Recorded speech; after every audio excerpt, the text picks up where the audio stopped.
again, it kind of sums this league up, right? Where you've got, and a few of the results I'll touch on last night. Great result for Brentford away at Swansea, winning 3-0. Stoke's good run comes to an end. They lose 1-0 to Sheffield Wednesday. QPR, frustrating at home, could only draw 2-2 with Reading, which certainly after the start they've had, you just wonder whether if they'd have won that, by the way, they'd have gone into the top 2. So that was a shame for them. Preston won, Leeds won. Not a bad result that for both teams, I guess, but certainly Leeds, who never easy to go to Preston. Millwall 2, Cardiff 2. Of course, Gary Rowett in the stands for that one. And Birmingham 1, Blackburn 0. But that was it. West Brom Barnsley for me, and I'm watching this. A couple of really good goals, by the way, from Cauley Woodrow, top young striker. But it sums the Championship up, where you've got the top team at home. That doesn't really happen in the Premier League. I know we had Norwich beat Man City, but that was at Norwich, and it's so rare, whereas this seems to be quite a common occurrence. Well, it's this one, so it's a difficult league to get out of, don't they?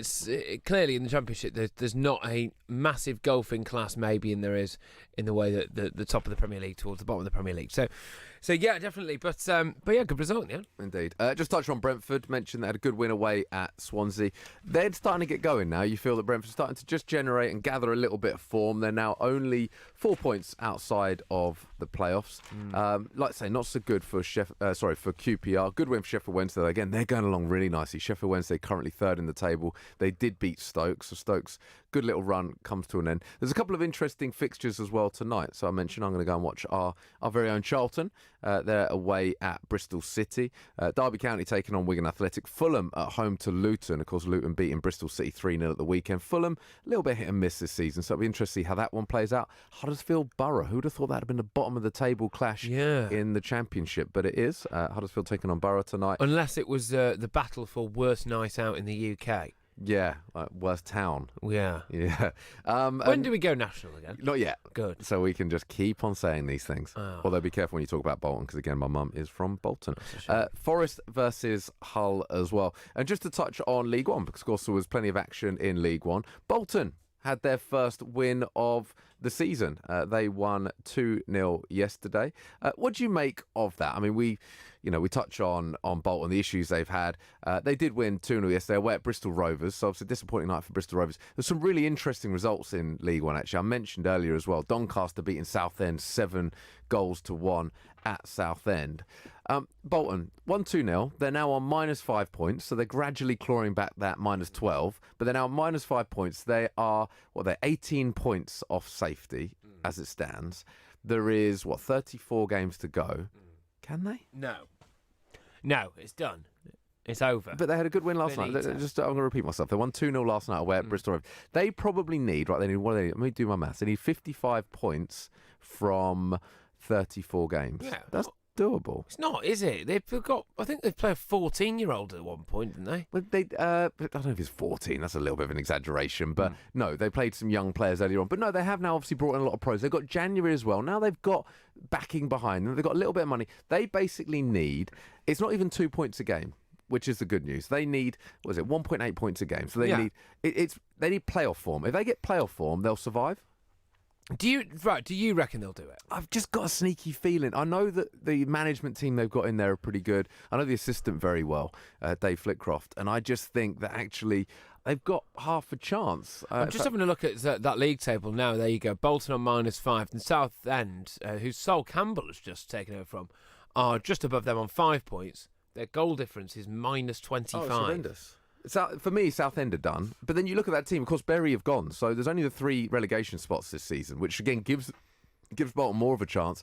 Wimbledon hit and miss. They've had a good run lately, of course, so you kind of feel like they might drag themselves out. Tranmere, not so good. Accrington, again, struggle financially. I just look, and I think there's so many teams there. There's probably 45 could well keep you safe this season. So that, again, gives Bolton more of a chance. I just think that the size of Bolton, I'd love it if they did stay up, because I just think that... I'd love it if they stayed up. I'd love it. No, I would. After everything that's happened, you just feel that... I mean, it'd be such an achievement for one. They've got a lovely stadium there. It's a club that have had Premier League football not so long ago. I don't want to see another team go down to League Two that's got that kind of history. No. We've seen it far too often recently, it feels. To touch on a couple of the other results, another good result for Wycombe. They stay second in the league. They drew away at Blackpool. Wimbledon did lose. They've had their good little run recently, but they did lose away at Burton 1-0. Big win for Portsmouth. Of course, Kenny Jackett under a lot of pressure there, but they beat Lincoln City 1-0. Rochdale beat MK Dons 2-0. Shrewsbury won. Gillingham won. Mentioned Southend won. Doncaster 7. And a big win for Sunderland, of course, recently getting rid of their manager. New manager appointed. They won 5-0 yesterday. Just to touch briefly, I won't go through all the results in League Two, but the one involving our London club. Of course, Leyton Orient did play last night, and it wasn't such a good night for Leyton Orient after their brilliant win at the weekend away at Grimsby. First game in charge for Carl Fletcher. There's a reason that I'm looking in the booth next to me, and Kieran is looking. He's sat very upright. He's got a big smile on his face, and that's because Leyton Orient went down to Plymouth. His team, 4-0. Big win that for Plymouth. And Plymouth actually looking pretty good, it has to be said. They're just on the verge of the playoffs at the moment. A couple of other interesting results as well. Forest Green looking good. Crewe at the top of the table. Cheltenham also strong. Do you think, Rich, sorry to interrupt, but towards the end of your career, if you'd have been offered the chance to play for Plymouth, would you have taken it? I wouldn't, personally. Why not? No, I wouldn't, because... no, I'll tell you what, the tough thing about... No, not the people. Don't be nasty to Kieran. Do you know the tough thing about playing for Plymouth is living in Plymouth? Not in a bad way. No, but you're so far from everything. Do you know, I went and did some talks in Barrow recently. Oh, no. And it made me realise... Wait a second. Rewind. Barrow in Furness? Yeah. Oh, mate. I didn't realise that in the UK you could have a town that's so far away from humanity. That's horrible. It's like an hour and a half from the closest motorway. It's disgusting. Too many seagulls as well. Far too many. Yeah. Every single minute of every day.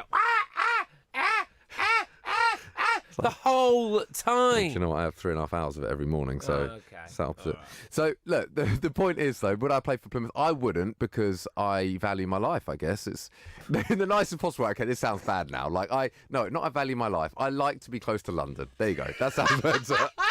It is you. It's now you've said the other thing. And I feel like I've got Kieran. Each time I say a sentence, he's kind of sinking more in his chair and looking more disgusted at me with each sentence.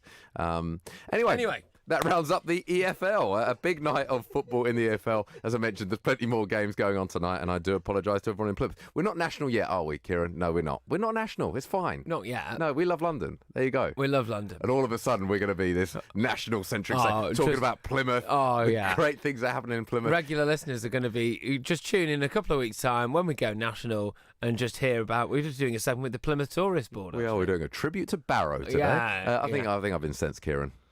I'm incensed, Rich. Oh, no. Yeah. I'm sorry.